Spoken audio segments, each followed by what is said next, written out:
வணக்கம் நண்பர்களே. சற்று முன் தீபாவளி பரிசாக பெண்களில் யார் யாருக்கெல்லாம் மகளிர் உரிமை தொகை ரூபாய் 1000 கிடைக்கும் என்ற மிக முக்கிய தகவல் வெளியாகி இருக்கிறது. அதன்படி மகளிர் உரிமை தொகை திட்டத்தில் புதிதாக யார் யாருக்கெல்லாம் உரிமை தொகை கிடைக்கும் என்பதை இப்போது இந்த ஒரு வீடியோவில் தெளிவாக பார்க்கலாம். வீடியோக்குள்ள போறதுக்கு முன்னாடி இந்த ஒரு வீடியோக்கு தயவு செஞ்சு லைக் கொடுத்து எங்களுக்கு சப்போர்ட் பண்ணுங்க ஃப்ரெண்ட்ஸ். நீங்க கொடுக்குற ஒவ்வொரு லைக்கும் எங்களுக்கு மிகப்பெரிய சப்போர்ட்டிவா இருக்கு.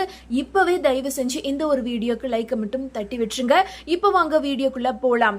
அதாவது தமிழ்நாடு அரசின் கலைஞர் மகளிர் உரிமை தொகை திட்டத்திற்கு விண்ணப்பித்து காத்திருப்பவர்களுக்கு மிகப்பெரிய குட் நியூஸ் ஒன்றை துணை முதலமைச்சர் உதயநிதி ஸ்டாலின் அறிவித்து விட்டார். இத்திட்டத்தில் இணைய புதிதாக விண்ணப்பித்த பெண்களில் தகுதியானவர்களுக்கு வரும் டிசம்பர் மாதம் 15ஆம் தேதி முதல் அவர்களுடைய வங்கிக் கணக்கில் 1000 ரூபாய் மகளிர் உரிமை தொகையானது வரவு வைக்கப்படும் என துணை முதலமைச்சர் உதயநிதி ஸ்டாலின் தெரிவித்துள்ளார். துணை முதலமைச்சரின் இந்த அறிவிப்பு மகளிர் மத்தியில் பெரும் மகிழ்ச்சியை ஏற்படுத்தி உள்ளது. அதாவது இந்த அறிவிப்புகள் மகளிர் உரிமை தொகை திட்டத்திற்கு விண்ணப்பித்த பெண்கள் மத்தியில் மிகப்பெரிய மகிழ்ச்சியை ஏற்படுத்தி உள்ளது. இப்போது வரை சுமார் 28 லட்சம் பெண்கள் மகளிர் உரிமை தொகை கேட்டு புதிதாக விண்ணப்பம் செய்துள்ளனர். இதனை துணை முதலமைச்சர் உதயநிதி ஸ்டாலின் சட்டப்பேரவையில் அதிகாரப்பூர்வமாக அறிவித்து இருக்கிறார். ஆனால் அவற்றில் தகுதியான பெண்களுக்கு மட்டுமே கலைஞர் மகளிர் உரிமை தொகை வழங்கப்படும் என்பதையும் துணை முதலமைச்சர் தெளிவாக தெரிவித்துள்ளார். அந்த வகையில் பார்க்கும்போது விண்ணப்பித்த 28 லட்சம் பெண்களுக்கும் மகளிர் உரிமை தொகை என்பது கிடைக்க வாய்ப்பே இல்லை. மகளிர் உரிமை தொகை திட்டத்தின் விதிமுறைகள் எல்லாவற்றையும் பூர்த்தி செய்பவர்களுக்கு மட்டுமே உரிமை தொகை ரூபாய் 1000 கொடுக்கப்படும் என்பதுதான் உண்மை. ஆண்டு வருமானம் முதல் நில உச்சவரவு வரை எல்லா விதிமுறைகளையும் பூர்த்தி செய்ய வேண்டும். சொந்த பயன்பாட்டுக்காக 4 சக்கர வாகனங்கள் வைத்திருப்பவர்களாக இருப்பின் அவர்களுக்கு மகளிர் உரிமை தொகை கிடைக்காது.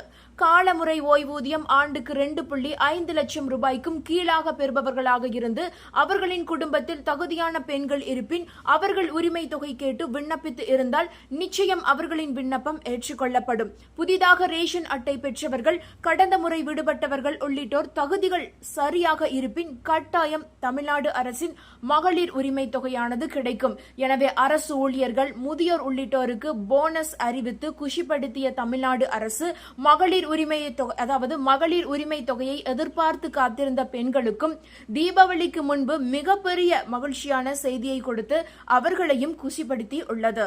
அதேபோல தமிழ்நாடு அரசு தீபாவளி பரிசாக மகளிர் உரிமை தொகை திட்டத்திற்கு புதிதாக விண்ணப்பித்த பெண்களுக்கு இந்த மகிழ்ச்சியான அறிவிப்பை வெளியிட்டுள்ளது. அதாவது வரும் டிசம்பர் 15ஆம் தேதி முதல் புதிதாக விண்ணப்பித்த பெண்களுக்கு மாதம் 1000 ரூபாய் வழங்கப்படும் என்று அறிவிக்கப்பட்டு உள்ளது. அதேபோல நவம்பர் 14ஆம் தேதி வரைதான் விண்ணப்பிக்க முடியும் என்ற தகவலும் வெளியாகி இருக்கிறது. அதாவது மகளிர் உரிமை தொகை திட்டத்திற்கு விண்ணப்பிக்க கடைசி தேதி நவம்பர் 14ஆம் தேதி ஆகும்.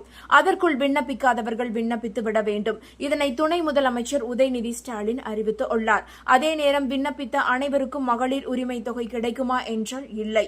அந்த விண்ணப்பங்களில் தகுதியானவர்கள் தேர்வு செய்யப்பட்டு அவர்களுக்கு மட்டுமே மாதம் 1000 ரூபாய் வழங்கப்படும் என்று துணை முதல்வர் அவர்கள் தெரிவித்துள்ளார். அதாவது ஆண்டுக்கு ரூபாய் 2.5 லட்சத்திற்கு கீழ் வருமானம் ஈட்டும் குடும்பங்களில் உள்ள பெண்கள், 5 ஏக்கருக்கு குறைவாக நன்சை நிலம் அல்லது 10 ஏக்கருக்கு குறைவாக புன்சை நிலம் வைத்திருக்கும் குடும்பங்கள், ஆண்டிற்கு வீட்டு உபயோகத்திற்கு 3600 யூனிட்டுக்கும் குறைவாக மின்சாரம் பயன்படுத்தும் குடும்பங்களில் உள்ள பெண்கள், ஒரு குடும்ப அட்டைக்கு ஒரு பயனாளி மட்டுமே விண்ணப்பிக்க தகுதியானவர்கள், அரசு ஓய்வூதியம் ஆண்டுக்கு 2.5 லட்சத்திற்கும் குறைவாக பெறும் குடும்பங்களில் உள்ள ஓய்வூதியம் பெறும் நபரை தவிர்த்து குடும்பத்தில் பெண்கள் இருப்பின் அவர்கள் இந்த உரிமை தொகை திட்டத்தின் விதிமுறைகளை பூர்த்தி செய்யும் உறுப்பினராக இருப்பின் அவர்களும் உரிமை தொகை கேட்டு விண்ணப்பிக்கலாம். இதேபோல அரசின் மற்ற ஓய்வூதிய திட்டங்களில் பயனாளிகளாக இருந்து ஓய்வூதியம் பெறும் நபரை தவிர்த்து அந்த குடும்பத்தில் பெண்கள் இருப்பின் அவர்களும் விண்ணப்பம் செய்யலாம். அதாவது தகுதிகளை உடைய குடும்பத்தைச் சேர்ந்த பெண்கள் புதிதாக கலைஞர் மகளிர் உரிமை தொகை திட்டத்திற்கு விண்ணப்பித்திருந்தால் அவர்களுக்கு இந்த திட்டத்தில் சேர்க்கப்பட வாய்ப்புகள் இருக்கிறது. அவர்களுக்கு மாதம் ரூபாய் 1000 கிடைக்கும்.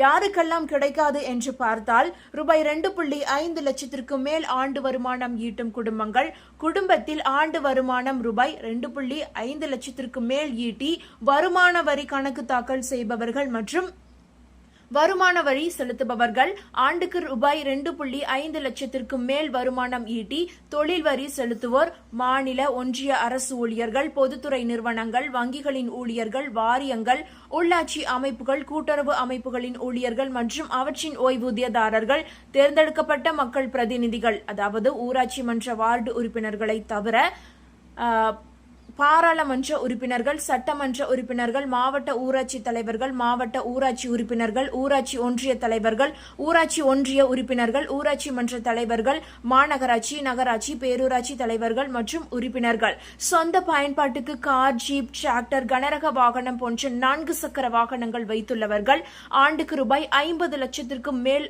ஆண்டு வருமானம் அதாவது ஆண்டு விற்பனை செய்து சரக்கு மற்றும் சேவை வரி அதாவது ஜிஎஸ்டி செலுத்தும் தொழில் நிறுவன உரிமையாளர்கள், இவர்கள் அனைவருமே விண்ணப்பிக்க தகுதியற்றவர்கள். அதாவது இந்த குடும்பங்களைச் சேர்ந்த பெண்கள் விண்ணப்பித்திருந்தால் அவர்களின் விண்ணப்பம் நிராகரிக்கப்படும். அவர்களுக்கு ரூபாய் 1000 மாதந்தோறும் கலைஞர் உரிமை தொகை திட்டத்தில் இருந்து கிடைக்காது. இதற்கிடையில் சிவகங்கை அருகே அரசனூரில் நடந்த உங்களுடன் ஸ்டாலின் முகாமில் ரேஷன் கடை கேட்டு அளித்த மனுவிற்கு வேலைவாய்ப்பு கேட்டு அனுப்பியதாக பதிலை மாவட்ட நிர்வாகம் வழங்கி இன்ப அதிர்ச்சியை அளித்துள்ளது. சிவகங்கை மாவட்டம் அரசனூரில் ஜூலை 31ஆம் தேதி உங்களுடன் ஸ்டாலின் முகாம் நடந்தது. திருமஞ்சோலையைச் சேர்ந்த மாரிமுத்து தங்கள் கிராமத்தில் 500 குடும்பம் வரை வசிப்பதாகவும் ரேஷன் பொருள் வாங்க 3 கிலோமீட்டர் தூரம் செம்பூர் ரேஷன் கடைக்கு செல்ல வேண்டிய நிலை உள்ளது எனவும் மனு ஒன்று அளித்து இருக்கிறார். திருமஞ்சோலையில் பகுதி நேர ரேஷன் கடை அமைத்து தர வேண்டும் எனவும் அதில் தெரிவித்து இருக்கிறார். அதாவது இவரது மனுவிற்கு ஒப்புகை சீட்டும் வழங்கிவிட்டனர். ஜூலை 31ஆம் தேதி முகாமில் கொடுத்த மனுவிற்கு மாரிமுத்து வீட்டிற்கு அக்டோபர் 9இல் மாவட்ட வேலைவாய்ப்பு அலுவலகத்தில் இருந்து பதில் கடிதம் வந்துள்ளது. அதில் தாங்கள் வேலைவாய்ப்பு கேட்டு உங்களுடன் ஸ்டாலின் முகாமில் மனு அளித்துள்ளீர்கள். வேலைவாய்ப்பு அலுவலகத்தில் பதிவு செய்தவர்களுக்கு பதிவு மூப்பு இன சுழற்சி அடிப்படையில் ஒவ்வொரு துறையில் அறிவிக்கப்படும் காலி பணியிடங்களை பொறுத்து உங்களது பதிவு மூப்பு விவரம் பரிந்துரை செய்யப்படும். தனியார் துறையில் வேலைவாய்ப்பு பெற வாரந்தோறும் 2 அல்லது 3வது வெள்ளி அன்று நடக்கும் முகாமில் பங்கேற்று பயன்பெறலாம். வேலைவாய்ப்பு உதவித்தொகை பெற விண்ணப்பித்தும் பயன்பெறலாம் என அதில் தெரிவித்து உள்ளனர். இதை பார்த்த மாரிமுத்து நேற்று கலெக்டர் அலுவலகத்தில் புகார் அளித்தார். வரவேற்பு பெறாத முகாம் அவர் கூறியதாவது அதாவது ஊராட்சி அலுவலகத்தில் புகார் செய்தும் நடவடிக்கை இல்லாததால் தான் முகாமில் மனு செய்தேன். ரேஷன் கடை கேட்டு வழங்கிய மனுவிற்கு வேலைவாய்ப்பு கேட்டு மனு செய்ததாக பதில் தந்துள்ளனர். இந்த திட்டம் பெரிய அளவில் மக்களிடம் வரவேற்பு பெற்றதற்கு இதுவும் காரணம் என்றார். அதாவது வேலைவாய்ப்பு துறை அதிகாரி ஒருவர் இது குறித்து கூறியது என்னவென்றால், முகாமில் வாங்கும் மனுவை எங்களுக்கு நேரடியாக அனுப்புவது இல்லை, ஆன்லைனில் என்ன கோரிக்கை என்றுதான் அனுப்புகிறார்கள். அப்படி மாரிமுத்து பெயரில் எங்களுக்கு வந்தது வேலைவாய்ப்பு கேட்டு என்று உள்ளது. அதற்கு பதில் அளித்திருப்போம். மனுவை கம்ப்யூட்டரில் பதிவேற்றம் செய்யும் போது கவனமின்றி பணிபுரிவதால் இதுபோன்று நடக்கிறது என்றார்கள். உரிமை தொகை திட்டம் தொடர்பான மிக முக்கிய தகவல்கள் ஒருபுறம் இருக்க, வரும் தீபாவளிக்கு மறுநாள் அக்டோபர் 21ஆம் தேதி அன்று தமிழ்நாட்டில் உள்ள அனைத்து பள்ளிகளுக்கும் ஈடு செய்யும் விடுமுறை அளிக்க வேண்டும் என்று நேரடி நியமனம் பெற்ற முதுகலை பட்டதாரி ஆசிரியர்கள் சங்க மாநில தலைவர் ராமு முதல்வருக்கு கோரிக்கை அனுப்பி உள்ளார். இதேபோல் தலைமை செயலகத்தில் உள்ள அரசு ஊழியர்கள் உட்பட பலரும் தீபாவளிக்கு மறுநாள் விடுமுறை அளிக்க வேண்டும் என்று கோரிக்கை வைத்துள்ளனர். இதனை அரசு ஏற்றுக்கொள்ள வாய்ப்பு உள்ளது. அப்படி ஏற்றுக்கொள்ளப்பட்டால் தீபாவளி பண்டிகைக்கு தமிழ்நாட்டில் 4 நாட்கள் விடுமுறை கிடைக்கும். அதாவது முதுகலை பட்டதாரி ஆசிரியர்கள் சங்க மாநில தலைவர் ராமு தமிழக முதல்வர் ஸ்டாலினுக்கு அனுப்பிய மனுவில் கூறுகையில், தீபாவளி பண்டிகை வரும் 20இல் நாடு முழுவதும் கொண்டாடப்படுகிறது. இதனை முன்னிட்டு நாளை மாலையே அதாவது வெள்ளிக்கிழமை மாலையே அனைத்து பள்ளிகளில் இருந்தும் விடுதிகளில் தங்கி படித்து வரும் வெளியூர் மாணவ மாணவியர் மற்றும் வெளியூரில் தங்கி பணியாற்றி வரும் ஆசிரியர்களும் தங்கள் குடும்பத்துடன் சொந்த ஊருக்கு தீபாவளி பண்டிகையை கொண்டாட சென்று விடுவார்கள். தீபாவளி பண்டிகையை பொறுத்தவரை பகலை விட இரவு நேரத்தில்தான் வீட்டில் உள்ள குழந்தைகள், பெண்கள், பெரியவர்கள் வண்ண வண்ண பட்டாசு வகைகளை வெடித்தும் அதை கண்டுகளித்தும் தங்கள் மகிழ்ச்சியை வெளிப்படுத்தக்கூடிய நேரம் ஆகும். எனவே தீபாவளி அன்று இரவு பெரும்பாலான மாணவ மாணவியர் மற்றும் ஆசிரியர்களும் தங்கள் சொந்த ஊரில் தீபாவளி பண்டிகையை அவசரமாக கொண்டாடிவிட்டு திரும்பவும் தாங்கள் படிக்கும் அல்லது பணிபுரியும் பள்ளிகள் சார்ந்த ஊருக்கு இரவோடு இரவாக பயணப்பட்டு செல்வதில் பெரும் போக்குவரத்து நெருக்கடி ஏற்படுகிறது. எனவே தீபாவளிக்கு மறுநாள், அதாவது அக்டோபர் 21ஆம் தேதி அன்று வெள்ளிக்கிழமை பள்ளிகளுக்கு விடுமுறையாக இருந்தால் மாணவ மாணவியர், ஆசிரியர்கள் என அனைவரும் போக்குவரத்து நெரிசலின்றி பயணம் செய்து தங்கள் பள்ளி சார்ந்த வசிப்பிடங்களுக்கு வந்து சேருவார்கள். அவற்றை கருத்தில் கொண்டு வரும் அக்டோபர் 21ஆம் தேதியில் தமிழகத்தில் உள்ள அனைத்து பள்ளிகளுக்கும் ஈடு செய்யும் விடுமுறை வழங்க வேண்டும். அதற்கு பதில் வேறொரு நாளை ஈடு செய்யும் பணி நாளாக அறிவிக்க வேண்டும் என்று அவர் கொடுத்த மனுவில் கூறியிருந்தார். ஆசிரியர்கள் மட்டும் இன்றி தலைமை செயலகத்தில் உள்ள அரசு ஊழியர்கள் உட்பட பலரும் தீபாவளிக்கு மறுநாள் விடுமுறை அளிக்க வேண்டும் என்று முதல்வர் ஸ்டாலினுக்கு கோரிக்கை வைத்துள்ளனர். இந்த கோரிக்கையை ஏற்று அரசு விடுமுறை அறிவிக்க வாய்ப்புகள் அதிகம் இருக்கிறது. தமிழ்நாட்டை பொறுத்தவரை தீபாவளிக்கு மறுநாள் அதிகாரப்பூர்வ பொது விடுமுறை கிடையாது. ஆனால் அரசு ஒவ்வொரு ஆண்டும் மக்களின் கோரிக்கையின் அடிப்படையில் விடுமுறை அறிவித்து வருகிறது. அந்த வகையில் இந்த முறையும் கோரிக்கையை ஏற்று விடுமுறை அறிவிக்கவே வாய்ப்புகள் அதிகம் இருக்கிறது. அப்படி விடுமுறையை அரசு அதிகாரப்பூர்வமாக அறிவித்தால் சனி, ஞாயிறு, திங்கள், செவ்வாய், அதாவது அக்டோபர் 18, 19, 20, 21 ஆகிய 4 நாட்கள் விடுமுறை பள்ளி மாணவர்களுக்கு கிடைக்க வாய்ப்புகள் உள்ளது. அரசு ஊழியர்களுக்கும் தீபாவளிக்கு மறுநாள் விடுமுறை கிடைக்க வாய்ப்புகள் உள்ளது.